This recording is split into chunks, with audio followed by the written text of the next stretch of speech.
Muito bem, galera, de volta com as últimas notícias do Fluminense aqui no canal do Lessa. Infelizmente, falando aqui de Belo Horizonte, não por estar aqui em Belo Horizonte, porque eu volto para o Rio amanhã, mas infelizmente porque eu tenho que trazer uma notícia, mais uma péssima notícia para vocês. Notícia boa tá difícil encontrar no momento, né? Então, temos mais uma notícia ruim, mais um jogador lesionado, e se trata de uma lesão grave que é de Facundo Bernal.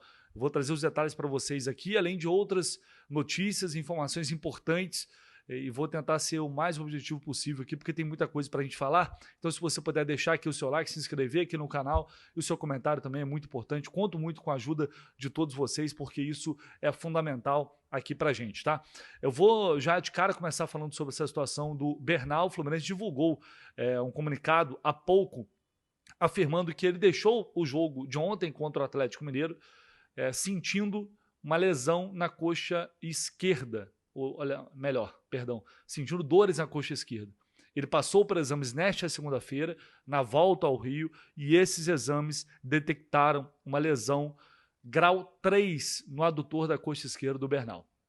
Isso quer dizer que grau 3 se trata de uma lesão grave, e isso significa, na maioria dos casos, ruptura parcial do músculo ou ruptura completa no músculo, e a partir disso o Bernal pode ficar fora entre 2 e 3 meses. Então a gente está falando de Facundo Bernal, pelo grau da lesão, de Facundo Bernal fora do Mundial de Clubes. Tá? A gente já perdeu o Otávio por toda a temporada e agora Bernal se lesiona. Uma notícia péssima assim, para o jogador que é jovem, que está brigando pelo espaço dele, péssima para o Fluminense na temporada, que vai ter que ir para essa janela agora tendo que contratar mais 2 jogadores para o setor, porque um só não vai resolver, porque é um setor que você tem que ter mais quantidade. A gente está vendo aí, volta e meia jogador lesionado, e mesmo assim já fica numa situação complicada. Ontem jogaram 3 volantes, só tinha um no banco, de fato, né? Volante de fato, que era o Hércules, do time profissional. A gente tem o Hércules que não está bem, e agora é Hércules, Nonato e Martinelli. Basicamente é o que o Fluminense tem neste momento. Ou seja, mais do que a conta. Essa lesão do Bernal, ela vem... Uma lesão começa, não tem hora boa para acontecer, mas o momento é terrível. É um momento de acerto do time, de recuperação. A gente precisa de jogador chegando, não de jogador saindo. E agora, infelizmente, tem essa notícia do Bernal. O que eu posso dizer para vocês, eu, como sempre, desejar uma boa recuperação a ele. E o Renato vai ter ainda mais trabalho para tentar achar soluções para esse meio de campo do Fluminense. E agora, com uma opção que ele vinha utilizando constantemente, que foi titular lá na Bolívia. Lembrando, o Bernal saiu exausto do jogo lá na Bolívia. Exausto. Tinha que ter saído até antes naquela partida lá. Ele acaba ficando até o final. Ontem jogou novamente contra o Atlético. Daí eu não sei se... Não creio que seja uma questão da grama sintética. Acho que foram 2 jogos próximos e que exigiu muito dele.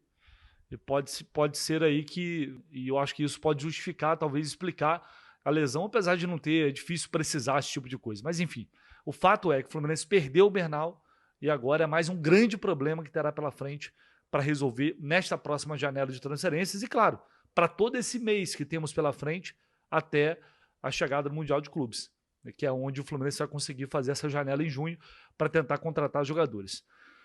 Tá complicado, meus amigos, tá complicado. Mas falando em contratação, ontem, aliás, hoje o GE publicou uma matéria, repórter lá de São Paulo, aqui do Rio, em relação ao interesse do Fluminense em contratar Marcelo Lomba, goleiro reserva do Palmeiras, jogador de 38 anos. O Fluminense quer ter mais jogador experiente para o setor.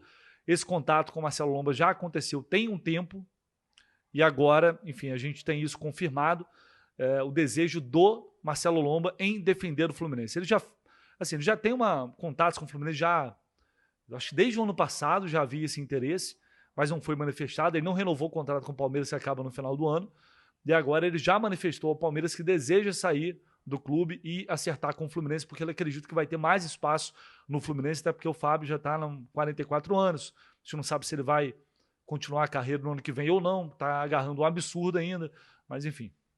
O Lomba acredita que pode ter mais espaço no Fluminense, e com isso a tendência de que ele venha, de fato, já nesta janela de transferência, nesta próxima janela, seja reforço do Fluminense, o Fluminense trazendo mais um jogador experiente para a função.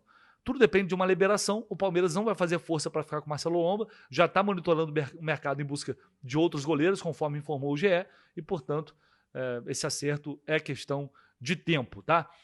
Ainda sobre o jogo de ontem, duas coisas aqui que eu queria acrescentar. Uma em relação à arbitragem. Quando o Fluminense ganha, perde, em praticamente todos os jogos desse ano a gente tem problemas e polêmicas de arbitragem. Ontem foi o terceiro gol do Atlético Mineiro, muita gente reclamando disso, eu não tinha visto, só fui ver isso hoje, na verdade, hoje pela manhã. Após o cruzamento e a cabeçada do Igor Gomes, o Lianco voa na bola e o Lianco está em posição irregular, ele está impedido. O Lianco voa na bola, mergulha, e aí fica a dúvida, o Lianco encostou na bola ou não? Mas mesmo que ele não tenha encostado, que parece que encostou, mesmo que ele não tenha encostado, é um absurdo o VAR sequer analisar esse lance. Porque não dá para precisar o quanto de impacto isso pode ter no reflexo do Fábio. Que pula, vê que tem um jogador ali e de repente encolhe a mão ou não. Eu acho que o Fábio nem pegaria essa bola de qualquer jeito. Acho. Mas a partir do momento que tem um jogador em posição irregular e ele mergulha, ele ataca a bola, ele voa na bola, aí para mim não tem dúvida, esse lance tinha que ter sido marcado de impedimento e o terceiro gol do Atlético seria invalidado. Não tem desculpa, não tem mimimi de arbitragem, é só uma questão de aplicação da regra. Ponto. Esse lance não foi nem analisado pelo VAR. Por que esse lance não foi nem analisado? Então, mais uma vez, a gente está discutindo aqui o que para mim foi até o erro mais grave do que os demais. Essa não sinalização de impedimento nesse lance. Para mim, pelo menos, né? É a opinião que eu tenho. Então, e é um jogo que decide. É um gol que decide a partida. Simples assim. Não tem como o jogador impedido atacar a bola dessa forma e aí você ficar na dúvida se ele encostou ou não, você validar esse lance. Não tem como. Não tem como. Enfim. Para variar, mais um erro prejudicando o Fluminense de arbitragem. E aí, a gente falou muito sobre a questão do Thiago Silva, as declarações.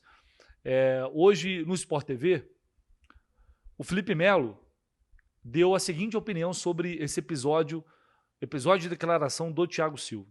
Ele disse o seguinte: eu sou suspeito para falar porque conheço o Thiago Silva há muito tempo, muito tempo. É um cara que eu tenho muita consideração no futebol, respeito não só pela grande carreira que ele tem, mas pelo ser humano que ele é, pelo grande capitão que ele é, mas é dar pano para manga. O Fluminense não precisa disso para esse momento, de falar, olha, tem certas coisas que eu não posso expor, certas coisas que têm que ser faladas dentro do vestiário. Todos nós sabemos e, de fato, o que tem que ser falado no vestiário vai ser falado no vestiário e não precisa nem dar pano para manga, porque, de fato, é complicado para o momento que o Fluminense tem vivido. O Fluminense vem de uma derrota ruim. O Fluminense ainda está na parte alta da tabela, mas vem perdendo pontos. O Fluminense não fez um bom jogo, tecnicamente falando. Fecha aspas, foi essa a opinião do Felipe Melo. E talvez tenha até faltado acrescentar isso. Eu acho que é uma situação em que, se você não vai atacar o problema de fato, se você não vai falar exatamente o que aconteceu, no caso do Thiago Silva, é melhor realmente falar só no vestiário. Porque quando você fala dessa forma, você acaba expandindo demais o leque de opções, coloca todo mundo no mesmo balaio e acaba criando um tumulto muito grande, que foi o que aconteceu. Então, se são coisas que devem ser faladas somente no vestiário, são coisas realmente então que seja falado no vestiário. Acho que essa é a opinião do Felipe Melo, e nesse caso concordo com ele. O Thiago, como capitão, ele tem direito de falar o que ele quiser, evidentemente. É importante até que ele fale. Mas quando for expor uma situação desse tipo, eu acho que tem que ser objetivo em relação ao que está acontecendo para não ter margem de interpretação ou interpretações erradas que podem afetar outras pessoas. E aí, às vezes, o cara que não está puto, que sabe que pode ficar puto também. Então, enfim, é a visão do Felipe Melo sobre isso. Eu concordo com ele nessa parte. Acaba gerando uma instabilidade, uma pressão ainda maior, uma discussão ainda maior, tumultua ainda mais o ambiente. E aí, enfim, o Fluminense já tem muitos problemas para resolver. E vai ter que administrar também essa questão de ambiente, do que o Renato fala sobre o elenco, do que ele não fala sobre o trabalho dele, e acaba ficando muito também ali em cima dos jogadores. Tem muita coisa acontecendo nos bastidores, como eu venho falando, muita coisa. E isso, obviamente, já está impactando e tende a impactar ainda mais o rendimento do time nas próximas rodadas. Mas é isso, galera. Vou ficando por aqui, a gente volta com mais informações assim que possível. Se puder, aquele lembrete de sempre deixar aí o seu like, se inscrever no canal e também ativar as notificações para você não perder nenhum conteúdo e nenhuma notícia do Flu. Um abraço, valeu!